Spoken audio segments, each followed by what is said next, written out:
Trump vowed to lower prices, but these new polls that show skepticism against his first year include huge concern over the economy.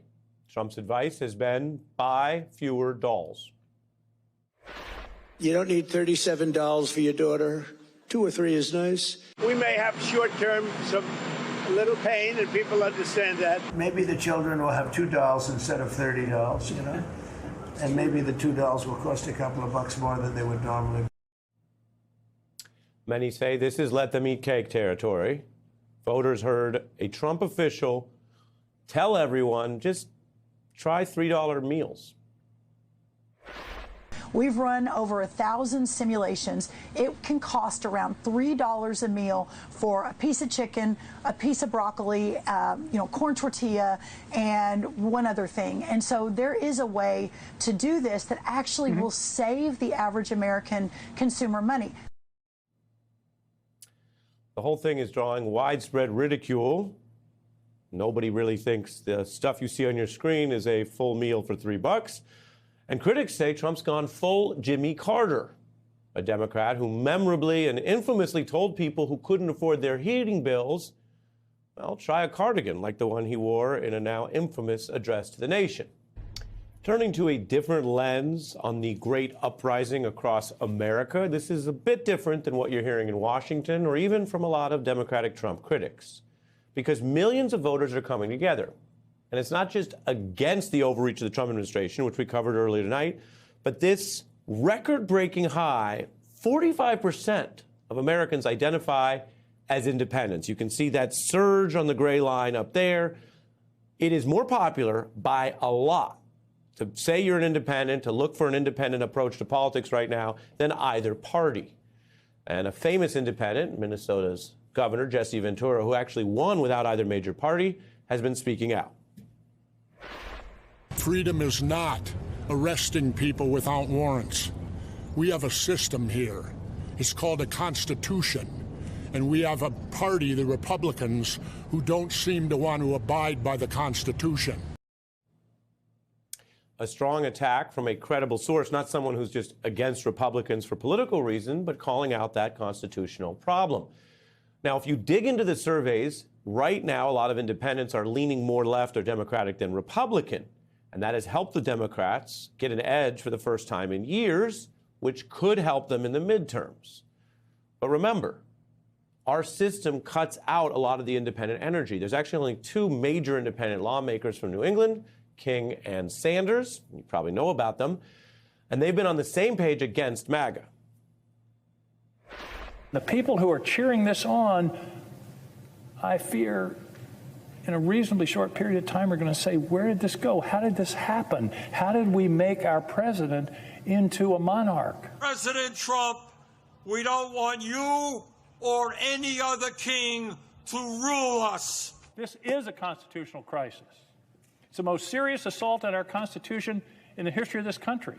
We will not move toward authoritarianism in America. We, the people, will rule. Those independents in Congress are against Trump. A lot of the independents and the surge we see are clearly against what's happening in the country, against the incumbent Trump administration.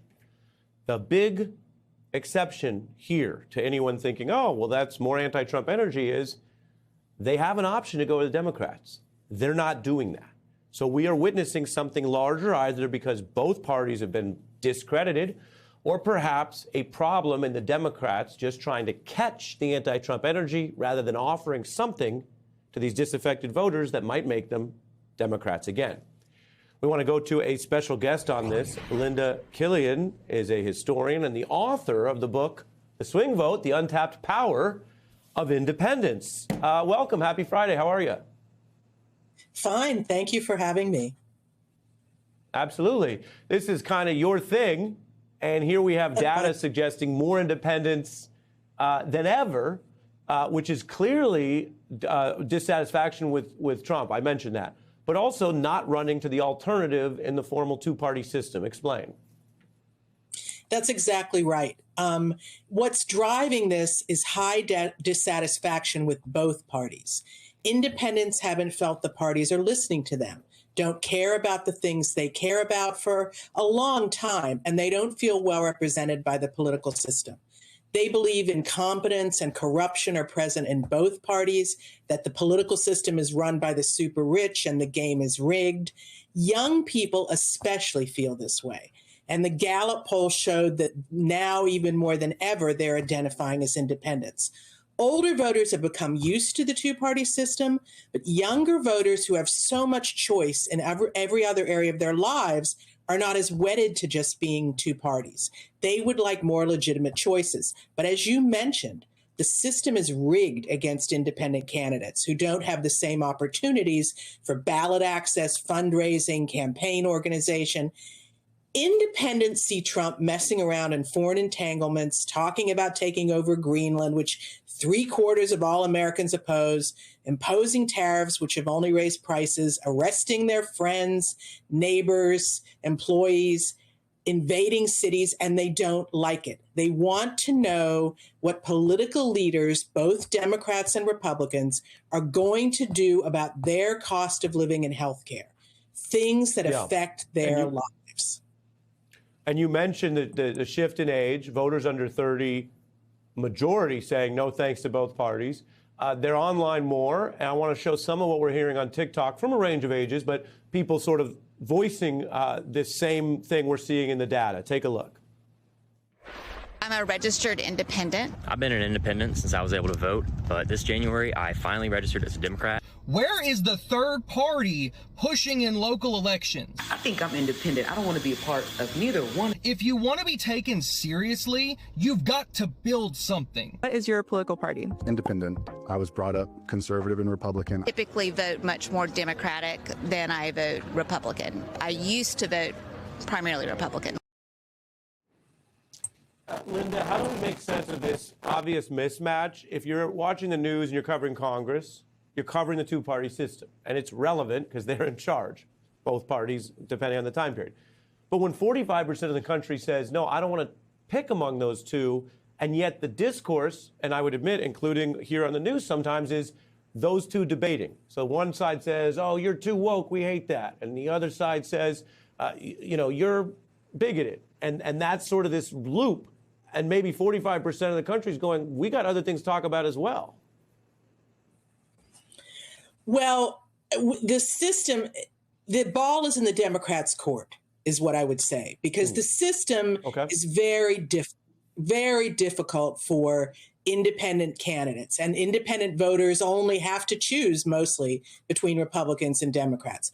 And one thing that the Gallup poll showed is that we now have this large number of Democratic leaners among the independents, more than has been in the past. Now, 45% of political independents call themselves, that group. 20% are Democratic leaners. Only 15% are Republican leaders.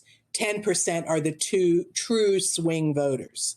And so the Democrats did well last year in elections, but they've got to bring a message that will resonate with these voters. They can't just, wing it. They can't just phone it in. And they're hoping for a midterm on steroids. Some people may remember, I know you do, Ari, the 1994 election when Republicans won both the House and Senate in the middle of Bill Clinton's term. I wrote a book about that called The Freshman. Now, with extreme gerrymandering, that kind of swing is almost impossible. Sure. So the Democrats have their work cut out for them. Typically, independent voters break decisively. Yeah. No, and I get what you're saying. It's really interesting. And Linda, this is your beat, and it's as relevant as ever.